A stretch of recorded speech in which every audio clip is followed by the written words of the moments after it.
Welcome back to Hot Seat. We're here for round three with Akash Prasad. Today we're talking about authority figures, who they are, what to do with them in your life, how they have impacted you so far, what lesson are they here to teach us, and also what it means for the entirety of our human experience.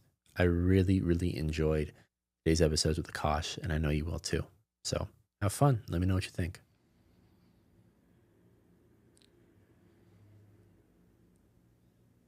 Round three, back at it again with my good friend Akash Prasad. How are you today, my friend? Doing fantastic. How are you? Doing too blessed to be stressed. Really can't complain. I've been loving doing these hot seats, once a week. I think it's just it's so funny nowadays. Just it takes an, a pretty immense level of intentionality to have these type of conversations. And so I'm glad we're having them. I'm glad we're having them in like this environment that feels very conducive for everything we're experiencing, and just I'm really grateful for it. So really glad we could make this happen again. Yeah, absolutely. Absolutely. I feel like there's something about when you hit record, we just get like sucked into this place where I don't even know if we're able to talk like this in, outside of this space in particular. There's some magic here for sure. I feel it. Exactly. I don't know about you, but I feel like in the past it was magic, but also like rigidity. It was like I'm a certain way when the camera hits record. Um, but just feeling into how I'm feeling now, and just how you're feeling now, and what I've seen in the past few videos, it's just really cool for us to have a space where it doesn't feel like that is like super prevalent anymore. It just feels like very minimal. And so, yeah, just really grateful for this, man. And would love to know kind of what's been on your awareness the past few days, and what you feel as if it's worth mentioning. Yeah, yeah. So there's been this one thing that I feel it's been a predominant narrative, you could say, for a while, for years, many years, decades even. But just where I am in my journey right now, it's very, very top of mind. And that is in general, like how I relate to people, and specifically authority figures in my life. Um, the teachers, the parents, the coaches I've had, like basketball coach when I was in high school. I've always had a very interesting relationship to these figures in my life. Um, Oftentimes from a place of feeling very disempowered around them. Like I feel like I had to make myself small. I have to earn their approval in some way. And just years and years and years of living that way, I'm, as my awareness is expanding, I'm noticing that like I feel little moments of micro tension when I'm around people. So I'll catch myself doing things like crossing my fingers, crossing my toes. My shoulders will be up like this unconsciously. I'll catch myself. For a while, my response to that was, oh, let me just unclench. Let me uncross my fingers. But then I realized that like there's something in there that's rigid in response to the rigidity. So I haven't quite kind of figured out. I'm sure the answer is love in some way. But anyway, in general, this has been a very big theme in my life. This kind of, you could say, is a good tangent from what we talked about last week, or the week before, about the relationship and my challenges around approaching women. It's all in the same category of feeling really small when I'm around other people. So I think that'd be a great place if you're excited to explore that. We can explore that. I love that, man. I feel like so many people struggle with that, especially because they feel so empowered in many other aspects of life, but there's always like a certain person or a certain dynamic, relationship dynamic, that makes them kind of curl up into a ball to some extent. And maybe not to that extreme, but they feel themselves less able to speak up and speak their truth, whatever that may be. I'd love to know, because I mean, this has definitely happened to me to some extent, especially around like a father figure type thing, where, I mean, we all have it. Just we're told it's out of respect oftentimes, but oftentimes like we don't really allow ourselves to fully be ourselves around. I know for myself, it was father, grandparents, any type of person that was like well esteemed or like a mentor. I would always act differently to some extent, and we may just have that because you act different around your grandma than you do like your best friend. but there's always something a little bit extra. I feel like thankfully over the past few years, it's dramatically changed, but it still is there to some extent. And so, yeah, I feel like you're not alone in this, and pretty much everyone I know has this to some extent. What do you feel? I mean, you're incredibly self-reflective and self-aware. If you were to pinpoint why you believe that's there, I would love for you to share. I love the open-ended questions because, of course, I've thought about this, right? Like, I've never seen you ask a single question you haven't mulled over yourself. And your synopsis and reflections are always so, like, if not exactly spot on, like super, super close to it. So I would just want to start with you, man. You're fantastic at this. Of course. I appreciate that. So as you would imagine, this starts with my parents, right? This starts with the way I was brought up. And I'll share a little bit about my dynamics as a child. And honestly, to an extent, it extends into my early adulthood as well, as it typically does. I had a mother who was very commandeering, very strict. I basically felt like growing up, I had to obey what she had to say or what she wanted me to do. Decisions I'm supposed to make in my life, what classes to take in school, like all of these things. What sports to even do, although she gave me some grace in that, thankfully.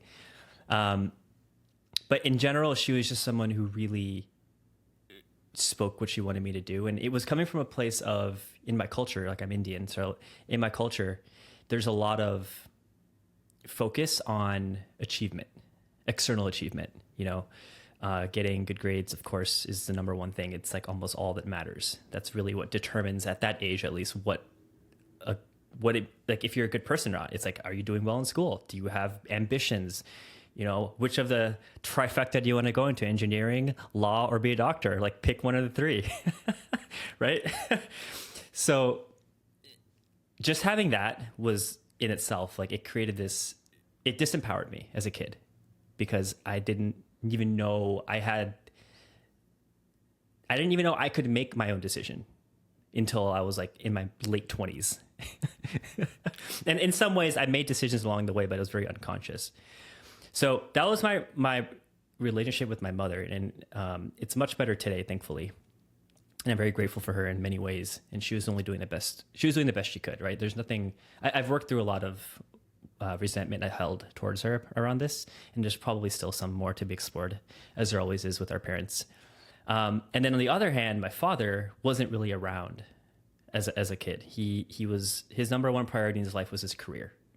So he was like constantly, I mean, it was beautiful, like seeing your own dad, like how much he cared about, like at the time, going to work, and not just work, but you could see his excitement.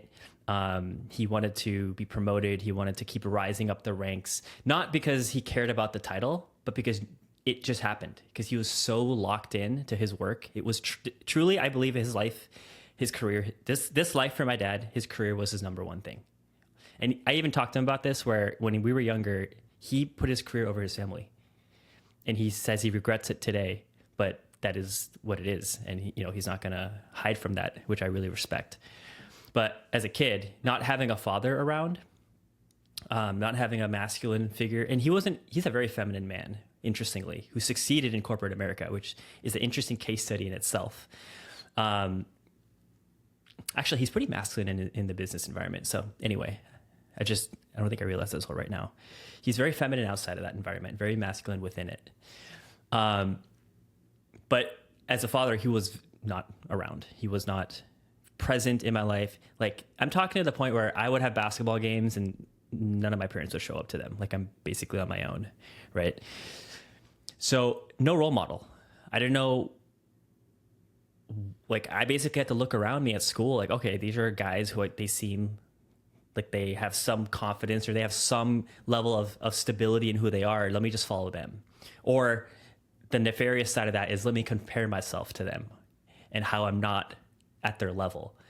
And I think this resulted in me being very timid around people that I felt were intimidating. Honestly, if I met you, if we both were in elementary school, I would be so intimidated of you, right? Because you're like this tall guy, and for some reason, like white males in particular intimidate me. Good to I, know. I grew up in a city that's very Asian, South Asian, East Asian. So I actually wasn't around a lot of white males until my 20s, far after I finished school.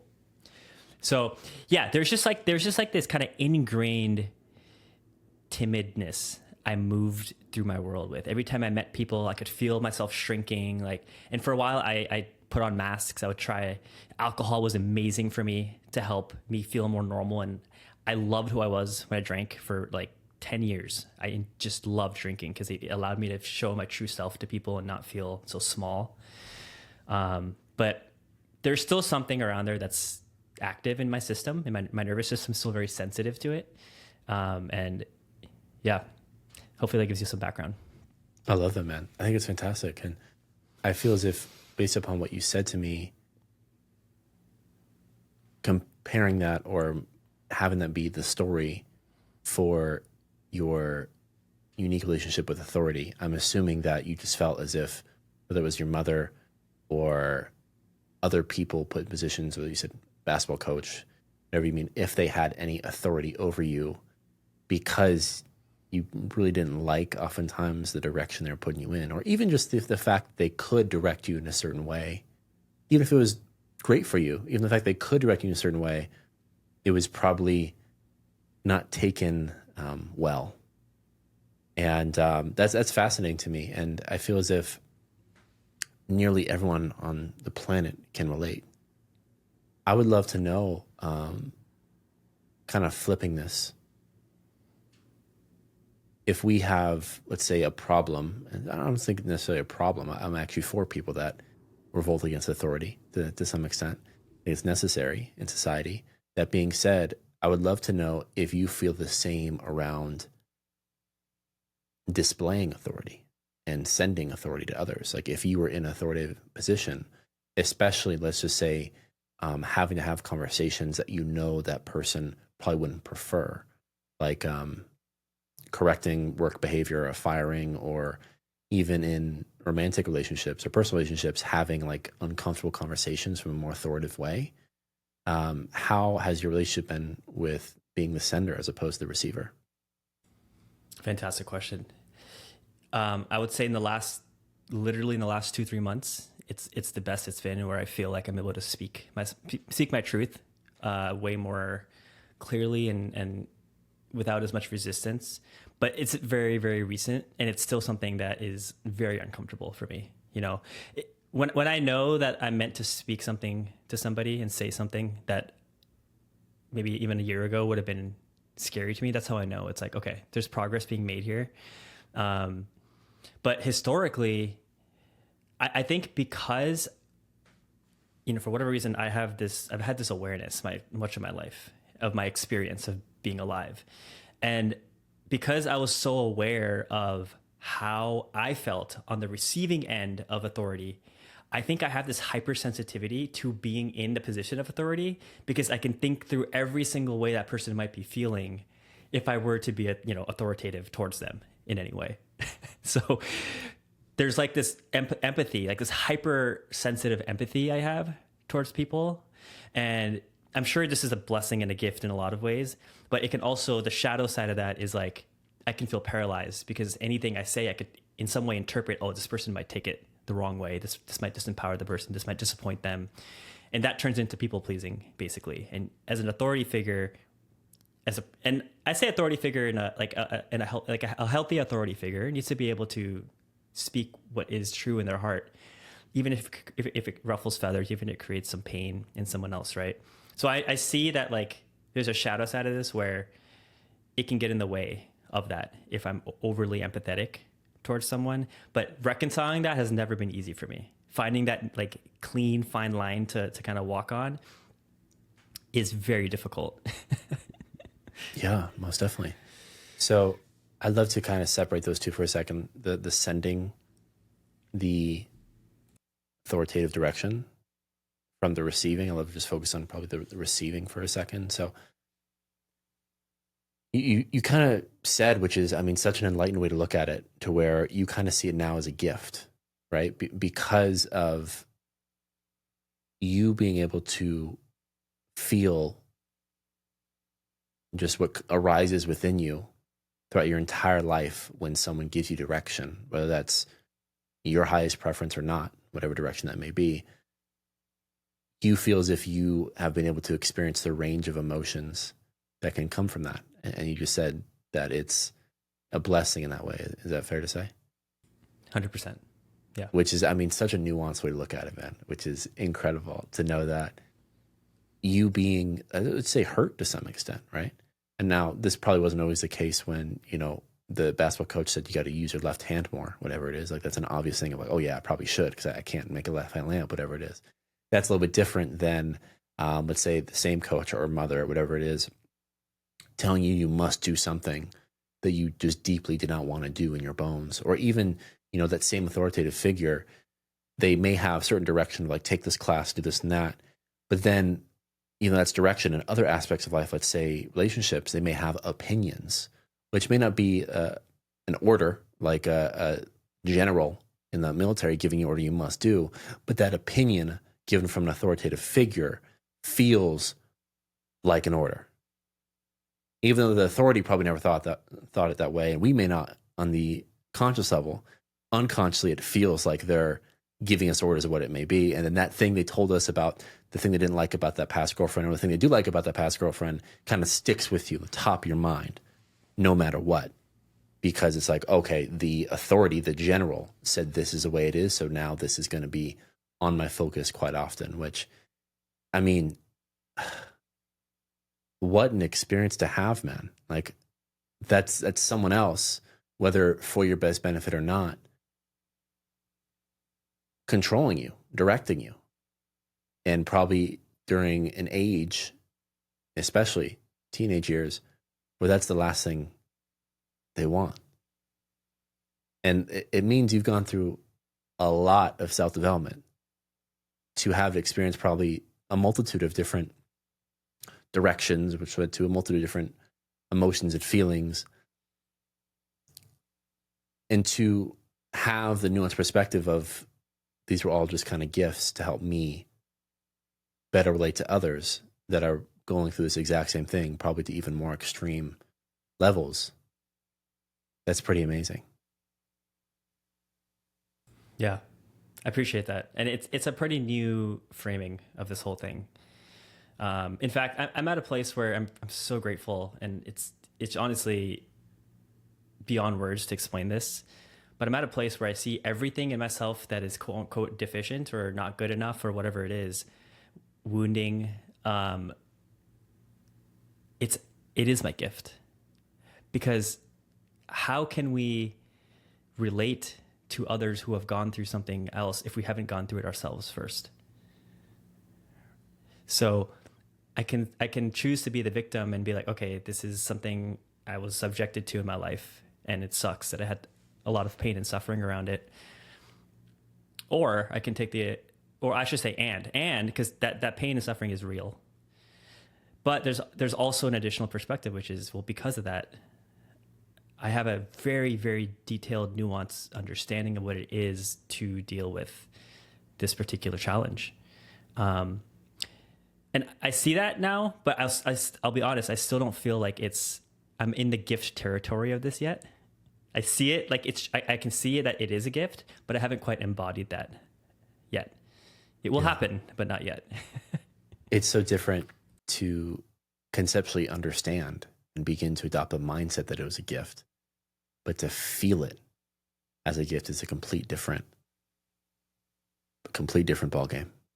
That's honestly with everything in life. Like, people can tell you, "Oh, have gratitude. Oh, I'm great." You can say the gratitudes, but if you're not feeling it, there's no point.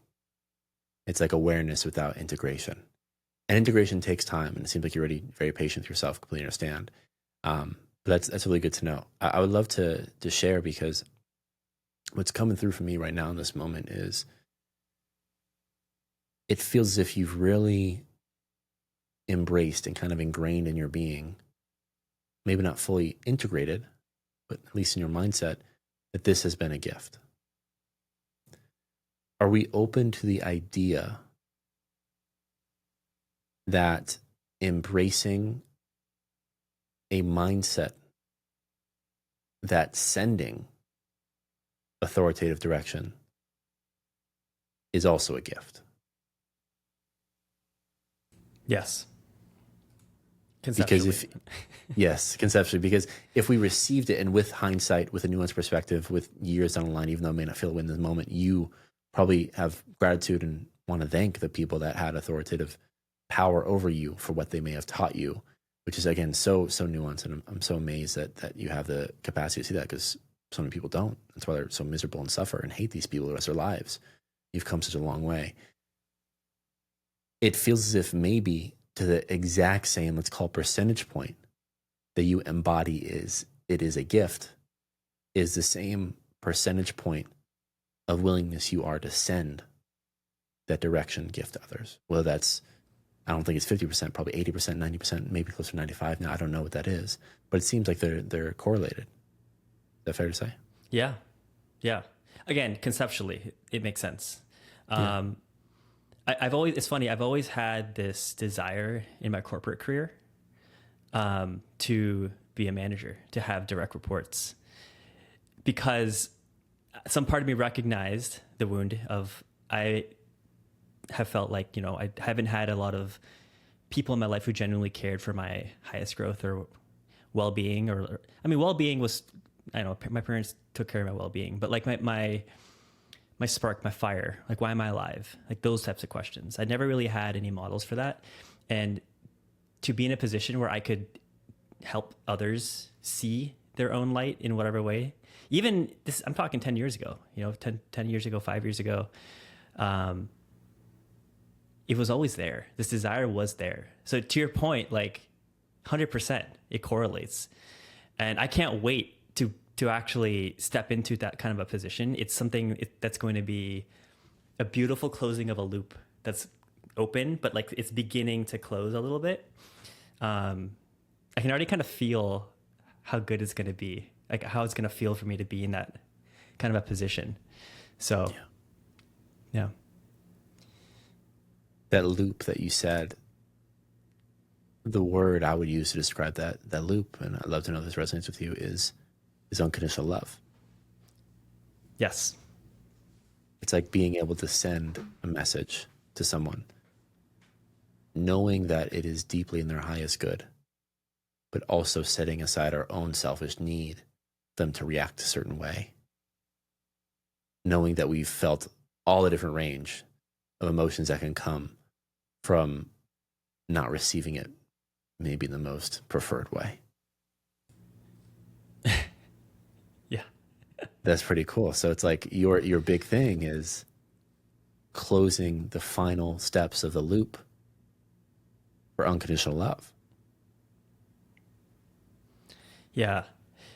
And Cam, I'll be honest with you right now, as you're talking and as we're talking about this, I can feel my body really feeling tense, because I know what you're saying is true, but there's still this ingrained pattern or story in me that is, you're not there yet. You're not at the place where you can embody what Cam's talking about. Like we can get close to this topic of, because I understand when you say unconditional love, it's truly just seeing, like you said, wow, like some version of myself was simply, the reason why I felt so scared around authority figures is because some version of me was protecting me from people that he perceived as a threat. And that's all some younger version of me wanted, was just to protect me. And that's deserving of love. That's deserving of compassion. Like, why would I hate some version of myself that's trying to protect me? Even if it doesn't know what it's doing, even if it doesn't serve me today, at some point it was serving me. And that's the story that somehow subconsciously was imprinted, right? And so to truly unconditional love myself is to see that in every form, in every way. And then it transforms into like a gratitude for those who have imposed themselves on me, because they, through those experiences, through what they gifted me, I was able to metabolize it in a way where now I see it as love, which is crazy. It's like it's love that's distorted is the way I see it.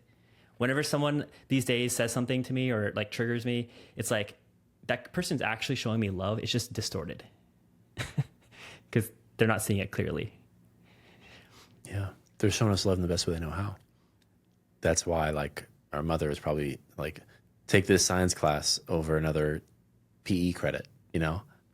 Like, she just wanted to set you up for the best life ever. So she was showing you love and unconditional love, knowing you probably wouldn't like it, in her own way. And there was probably this part of you that knew that didn't feel right, knew that wasn't your highest preference, that held resentment towards her, but actually, to some extent, more than likely, even if you were 8 years old or 17, whatever it was, held resentment towards yourself for not being able to speak up in that moment for what you actually wanted. Yeah. You know, that's I wanted to go to this particular nuance because the experience of being my experience of being kind of subjugated to authority, to put it a little bit extremely, all comes down to not being aware of my own power to choose. So if, for example, my mom wanted me to take a PE class over, you know, or a math class over a PE class, let's just say, if that was presented to me in a way where I got to choose the one I wanted, then it would reinforce to child me that I can choose, and I can, because I choose, I deal with whatever consequences come through this, but because I chose it, it's okay. I will learn to accept that. But when the choice is made for me and I have to comply, it's compliance, what I'm talking about here. It completely strips me of my power. And it teaches me at a subconscious level that you don't have a say in what it is, what choices you're going to make in this life. And that has been the greatest switch for me in the last couple of years, is realizing I do, in fact. And the more I embrace my ability to choose things in my life, I'm talking about relationships, jobs, where I live at that most macro level, but then also it comes all the way down to like the most micro level of I can choose what foods I eat. I can choose the way I decorate my apartment. I can choose everything I want. I can choose the music I listen to. Something about my relationships with authority as a kid completely, like I don't even think I was aware that you can live from a place where you can choose things. Like that's the crazy part. I actually feel so much sadness, like just thinking about this. So much of my life was so confusing to me because I was like, I'm just doing what everyone's saying and I don't feel alive. I'm just floating. I always tell people, I just feel like I'm floating.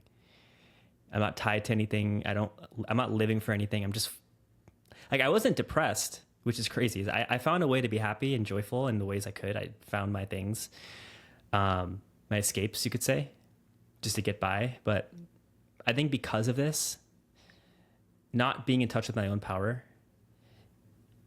it's like, it's raw.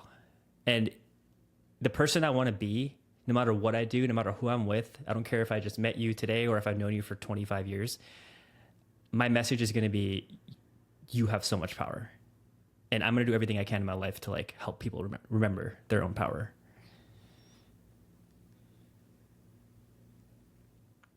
What do you feel as if is the best way you can live to do exactly that? Help people remember their own power. Remember my own power, first of all. Like I have to live it first. I have to be the example, right? So, and it's not like I'm doing that in service. It's just a natural outcome of me tuning into my own power. It's felt by those around me. And then in conversations and whatnot, and whatever interactions we have, it will come through, like in a way that I don't need to intellectually understand even right now. At a certain point, I've noticed is when I'm living that truth of like, okay, I'm in my power. I don't need to convince anyone that I'm in my power. Like it's just emanating off of me. And that's the same with everyone else. Like we're all the same in that way. So to answer your question, like it truly is just embodying my power, man. It's, you know, even like, I hope I can say this here, but like even in our working relationship, like learning to be okay saying things that I feel no matter what the situation is, as long as it's my truth, is not easy. But it's you've seen a couple of instances recently where I've been doing that. And it's been huge for me, you know, especially because you're someone again who's so beautifully, like you create such a safe space for me to share these things, even though it might create discomfort in you in a moment or whatever it is. I never want to discount what you're experiencing. Like it's been very healing for me. So just as a side note, I just want to thank you for like holding space, you know, in our working relationship as well, as I kind of heal from this really deep story I've been telling myself that I don't have power. Yeah. I mean, you're welcome, man. I really appreciate you sharing that. For those who don't know, those listening, given context, you know, Akash and I have known each other for about, I guess, a year and a half now. And, I mean, definitely a friendship, of course, is foreign, but at first it was a coaching relationship. And now, he's working with us at Hive Ventures and general manager, and pretty much he's running a lot of the ship. And, I have a lot of trust for this man, and it's been really cool to see him evolve. That's why I trust him, because I get to see the evolution, and it all just really feels like it's coming back to you feeling ready to own your own power fully. And you know what was coming kind of through me as you were saying this in this beautiful way was that, you know, as a child, oftentimes we don't allow ourselves to own our power because, well, we're young. We don't even trust ourselves fully if we know how to run the world. And here are these parents that we've, you know, didn't choose, but so far see that they are able to survive, able to feed us, able to provide us, in your case, a good life so far. And there's like, well, I don't fully trust myself yet, and I can't really stand on my own 2 feet yet. So I just kind of have to do what they say and just trust it's going to work. And that's why we do it. Of course, when we're very young, we have no choice because we have to, you know, eat and shit and sleep, and we don't know how to. But then as we grow, once we become more self-sufficient, there's still part of us that gives up our own, if you want to call it freedom, if you want to call it power, if you want to call it discernment, to someone else that we know and trust. And that may be always the case to some extent. But thankfully, as we grow, we can kind of pick who we learn from. And, you know, even in your life, moving out of the house, moving out of your hometown, most definitely has been huge for you. Coming to work with us, and it's kind of just unique for me to say, but I'm one of probably the only authoritative figures in your life.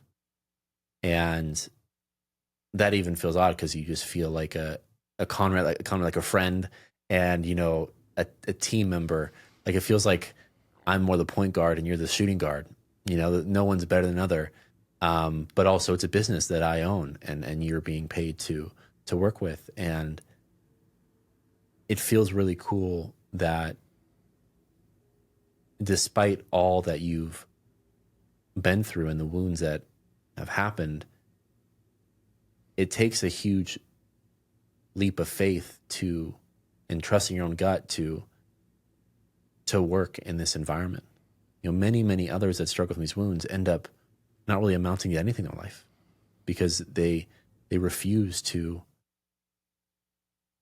do anything that has any form of authority over them, any type of job or any type of even business themselves, of clients that, you know, if you don't do this, you don't get paid. They just end up, you know, living in their mom's basement for the most part, whatever it is. Or it seems like you've really been able to evolve your life despite having had these figures. Thankfully, they weren't, you know, super extreme, but you've had, I don't want to discredit, you've had so much self-growth to get to this point. And that is just so remarkable. And so many people, I believe, watching this are wanting to live a life like yours where they can have enough courage to do what you've done in the past handful of years, especially past handful of months. What I would love to say onto this is, what caused us to not feel as if we can make our own decisions at a young age was we just didn't know any better. And oftentimes these are also molding periods of our life where we had a lot of insecurities, constantly comparing. It's high school, it's middle school, it's even college. Like, that's just part of the nature. It's in our 20s even still. It's like, that's just how it is.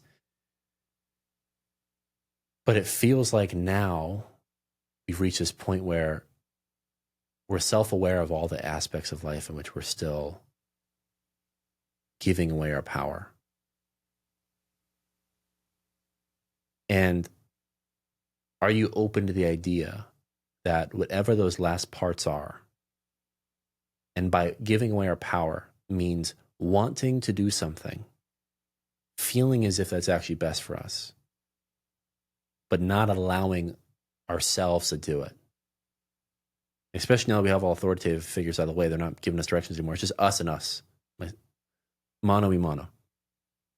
I'm not saying you and I, but I'm saying you and you, and then me in my own game I'm playing. There's a part of us that desires something, but it doesn't allow ourselves to do it. It feels like in that gap is the exact missing percentage point that is what makes up the rest of what was the power we've given ourselves over the past few years. Like, if it was, like we said earlier, 90% filled, 95% filled, that last 5%, there's something that we're still giving our power away from.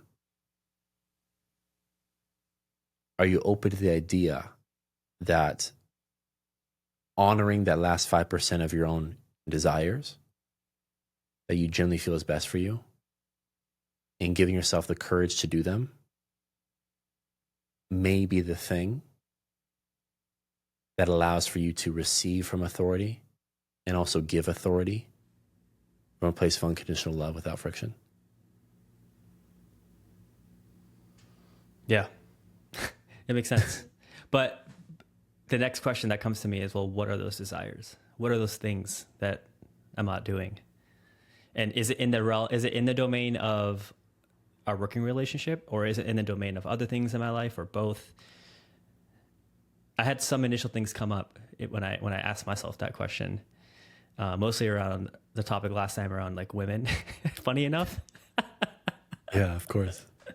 Hey, if you're willing to share, I'd love to hear it. Well, it's really following through on those hits that I talked about previously. When I get a hit to talk to a woman, it's a desire. That's something in me that's asking to be seen and expressed. And simply allowing myself to follow through on it and do the thing, literally do the thing. I don't even I can already imagine. It's just, it sounds so silly to say this because so many people listening can already, do this no problem. But my story is my story. And I can already feel the freedom.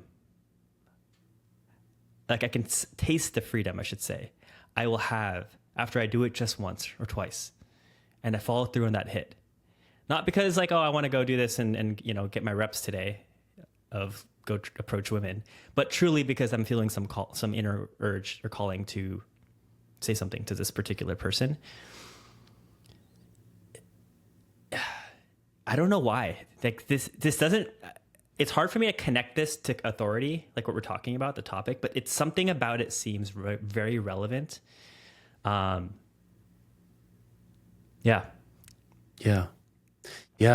I mean, I know it seems so not correlated at all. And also, as we've stripped away, in your case, the far majority of all authoritative figures, the one left, if you even want to call it that, is someone that you feel as if you can speak your own truth to whatever extent you feel as if to be and can trust, thankfully. Speaking, of myself to some extent. Besides that, like we said, just you versus you. So there is still an authoritative figure in play. It's you. And so there's the authoritative figure now isn't your mother or even myself to some extent. It's your higher self, still giving directions as to what it believes is best for you. The same thing your mother did, the same thing a basketball coach did, the same thing in a very evolved way that I'm doing for the sake of what we're building. But the majority of your authoritative direction right now is just coming from you. And it seems like why this is being highlighted over and over again is because the highest version of yourself, the one that is not giving into fear, that is not playing small, sees a certain woman at the coffee shop or at a restaurant, at the workspace, whatever it is, and is like, go up to her. And there's a part of us that still is resisting that authority figure. Does it resonate with you? Mic drop, dude. That's a banger. Yes. Wow, I never thought of it that way. Yeah. Beautiful. Yes. And you know, the word desire is very tricky because it's kind of been utilized to model lust and other things that deeply, oftentimes I believe, do not serve us, especially when, you know, overbalanced to say the least. But it's like you have a desire to feel comfortable around women and to quote unquote be the man in these situations. And that's completely okay. And like you were saying earlier, there's some other people that, you know, this is easy to them. I'm gonna tell you right now, there's a lot of men that are great at going up to women. Number one, the women oftentimes don't like how they go up to them. And number two, that's the only thing in life they have figured out. They have no problem going up to women and chasing women, but the risks and leaps, if you want to call them risks, but leaps you've taken, especially the past handful of months, would make them scared shitless. They'd be frozen. They wouldn't be able to take the first step in any of that. But you've been able to do that. And so it's just one aspect of life that you haven't yet mastered or haven't listened to the true authority figure, your highest version of yourself. And it's so funny because I believe it's all stemming back to the same thing you talked about earlier of you know how it feels. Because not to say that you know what it's like to be hit on uncomfortably, because I don't know if it's ever happened to you, and you know women are oftentimes not the type to do that, but you feel because of your wheel of emotions that it feels like you've experienced throughout your life when other people are trying to direct you. And direction oftentimes is the masculine. It's the order to everything.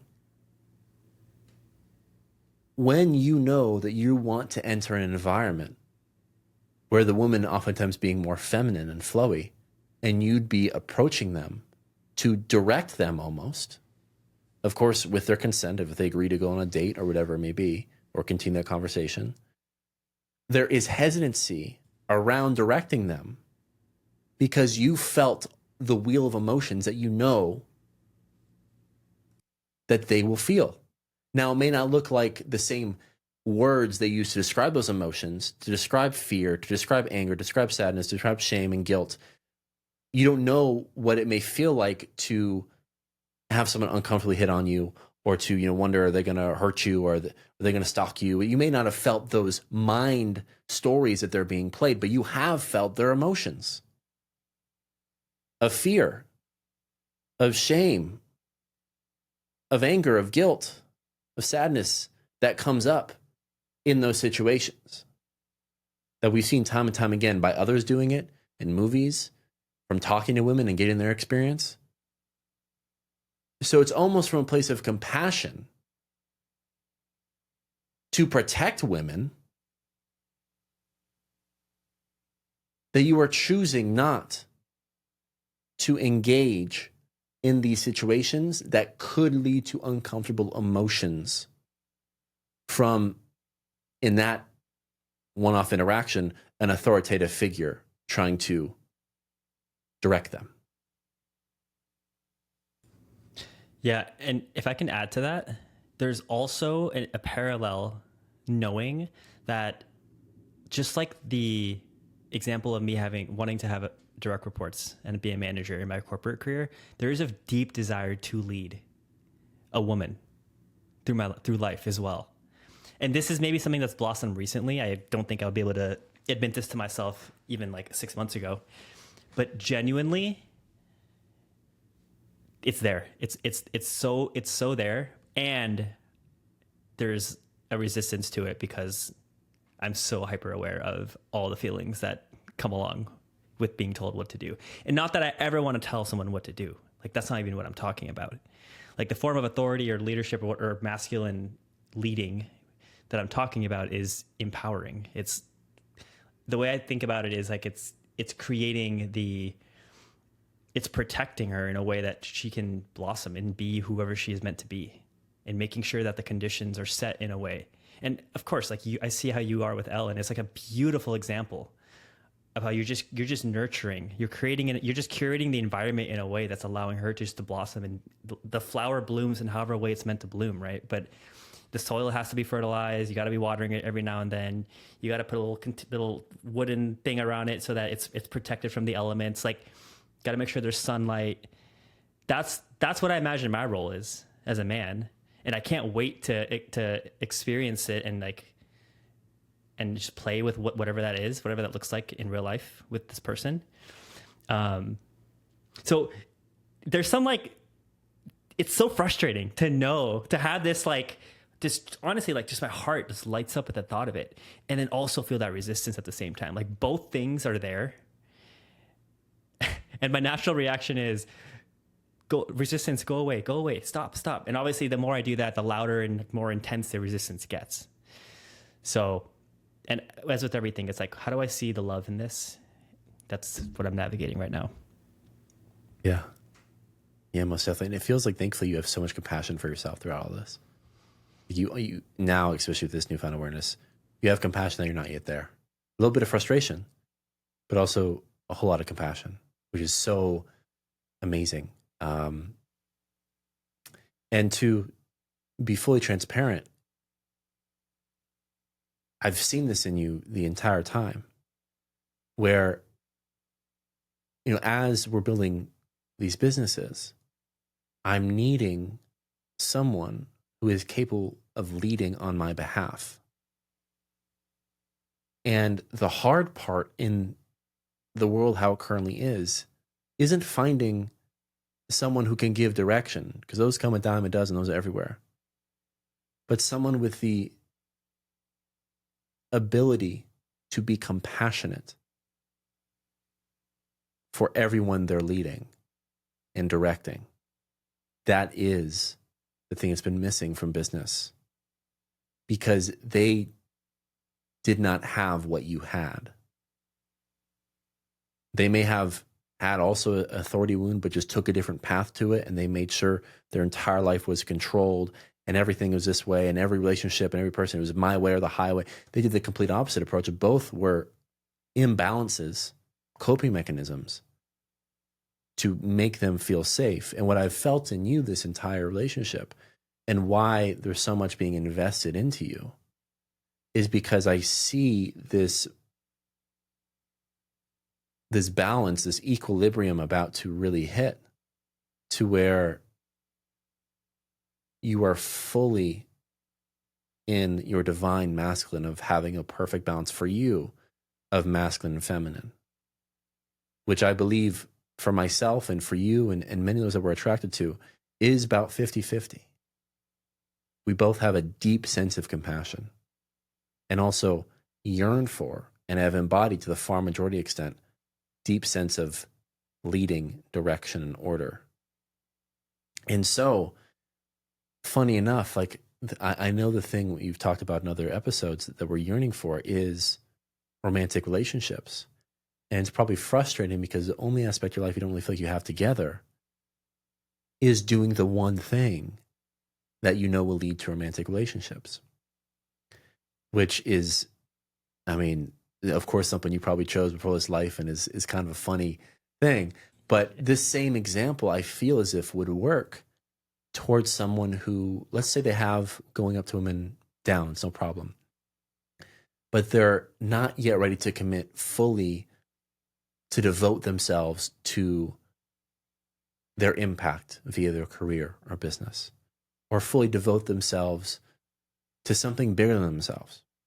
And because they're not yet ready to do that, they do not embody enough masculine energy or balance along with the feminine energy to attract their person. Every person that is the best at anything, it took devotion. And every person who's the best at anything, I don't care how silly it is, it can be bowling, it could be League of Legends, it could be all these other things that aren't necessarily super masculine. The best, the most devoted, all are magnets for women. Because that devotional energy is what women are yearning for, because it takes someone with that level of devotion to allow them to feel safe and comfortable enough to be, to flow, to be in the feminine. Now, this has been in balance for years, and there's been plenty of people that have been married for decades that don't have this balance, but you can feel it when you see these couples. And they can feel it. They oftentimes ignore it until it can no longer be ignored. But you aren't meant to have those exact same struggles. And you know that. So that's why before, whether you think it's the God or universe drops your person in your life, they're waiting for you to do the small 5%, if it's even that, it feels like 1 to 2%, to really be locked in. And I guarantee you, within weeks of that happening, you will magnetize your person. And any resistance you feel towards authority figures, whether it's receiving it or giving it, will be healed completely when we finally allow ourselves to trust ourselves enough, knowing that everything, the highest version of ourselves, is directing us towards the new authority figure, the righteous, the real authority figure that we've always knew was there, but in other environments couldn't allow to be the one to speak up and give directions. But now we can. When we are in full alignment with that, that is when life will unfold for us. It'll open up for us, just like the feminine does. They open up their being for the masculine to hold. And so I'm not trying to put any more pressure on you to go up and talk to women. That's not what this is all about. But what I am saying is that your highest desire that you feel, any aspect of life that you are not fully honoring your desire, whether that's speaking up to me in the workplace, whether that's going up to women, whether that's having conversations with parents, friends, whatever it may be, those are the final lessons, because of just how advanced you are. Those are the final lessons that are gatekeeping what you know to be your destiny, that calling of caring for a woman, that calling of leading dozens of people, hundreds, thousands, maybe one day. We don't even know. We can't even put a number on it. But you know the feeling that you're meant to embody.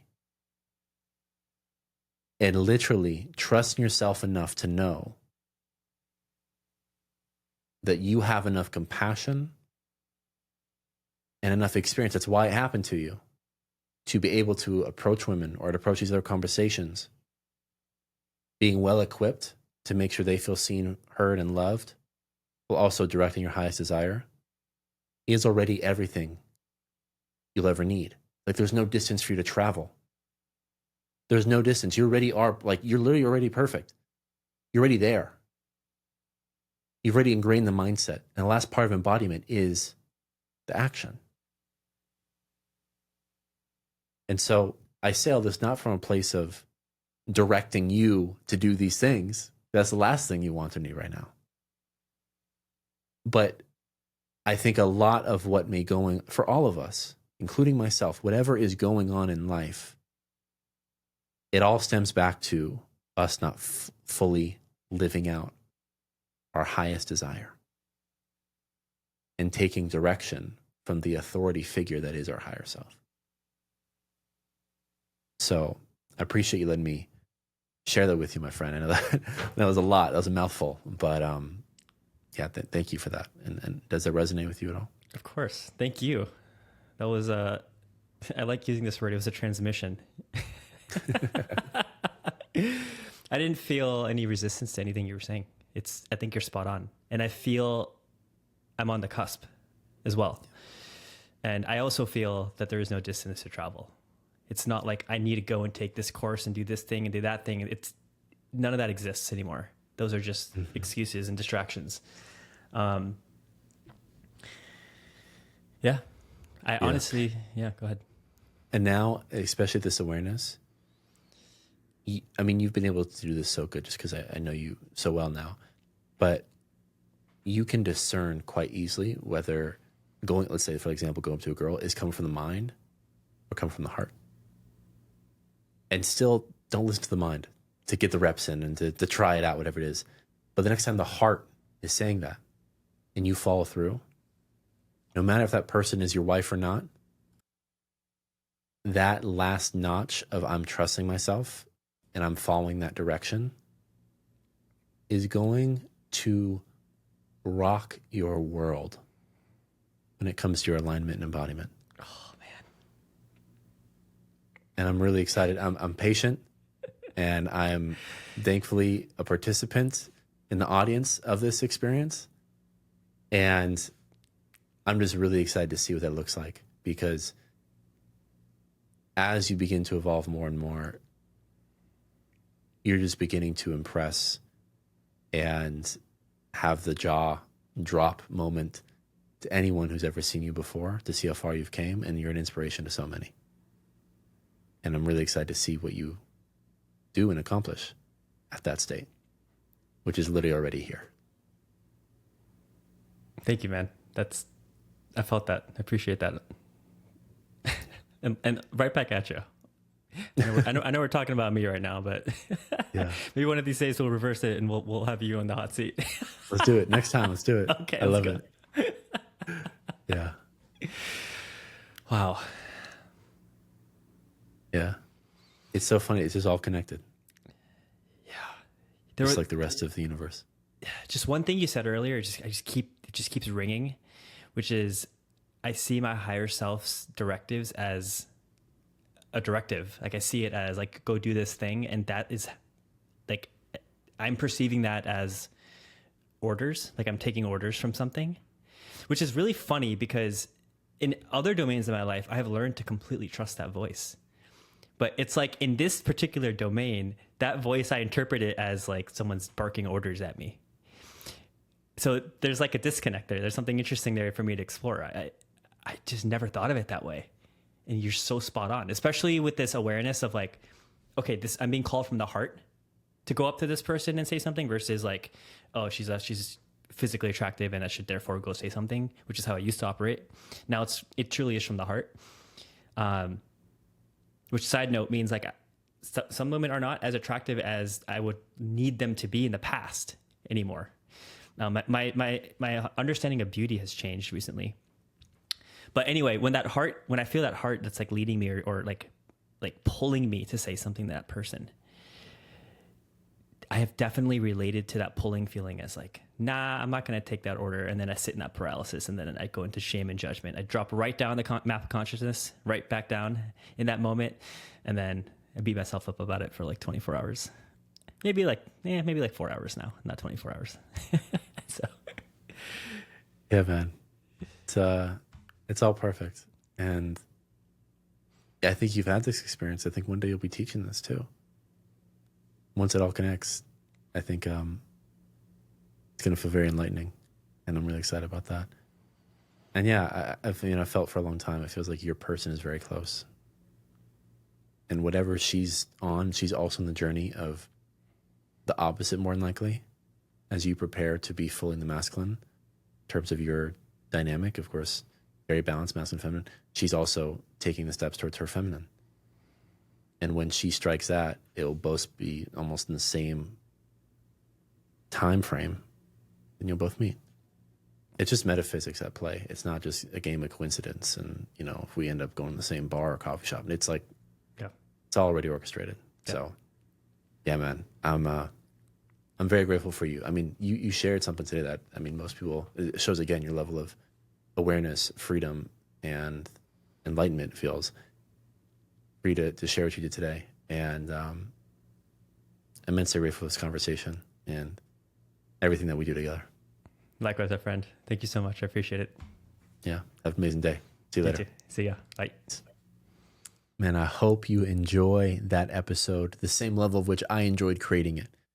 I am so grateful again to have Akaash on for round 3, because this one in particular, his ability to go deep into understanding authoritative figures in his life and the directions they gave him as a young child, and seeing how now, being a fully grown, very successful adult, how there's a part of him that still is an authority figure. And maybe that isn't something to run away from, but something to embrace, and how it's all connected to everything that we do in life. This was truly, I don't say this all the time, but this one was a fantastic, one of my favorite episodes I've ever recorded. And I'm immensely grateful to you, Akaash. And I'm also immensely grateful to those of you who decided to watch this entire video. It seems like this video found you exactly when it was needed to. And so if you enjoyed this video and you want to see more coming out, whether that's Hot Seat or other content we're producing here at Whimsy World and also on the Cameron Hogan YouTube channel, you can go ahead and subscribe below. Feel free to hit the notifications if you'd like. Hit the like button. Please leave a comment, any questions, comments, concerns you may have about what's going on. Overall, we just really want to connect with you and continue having such amazing conversations, deep conversations that the world is yearning for. So thank you all. I love you all. Peace.